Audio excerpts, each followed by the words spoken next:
It's Kathy Lund on the air.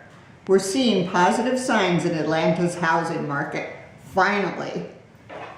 Atlanta papers are reporting an increase of 10% in housing prices in 2012. That's a sign of a better market, and yet it's also a reflection of how far the prices had fallen.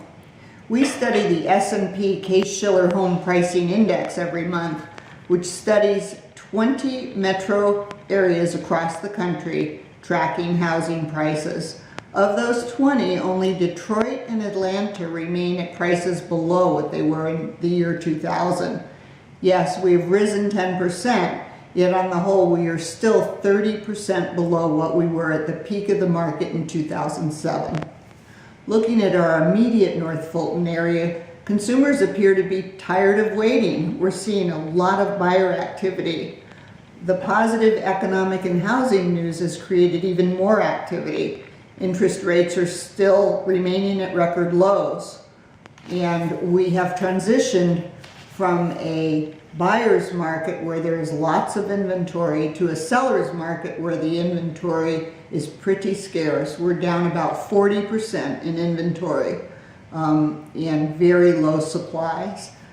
Foreclosure notices are also at the lowest that they've been since the year 2007.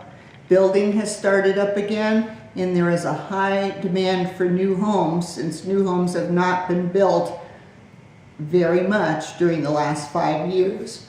We're seeing multiple offers, especially in price points below $300,000.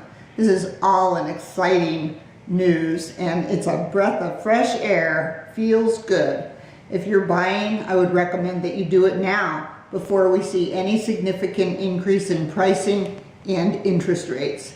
If selling, there may not be a better time with inventory low and demand up.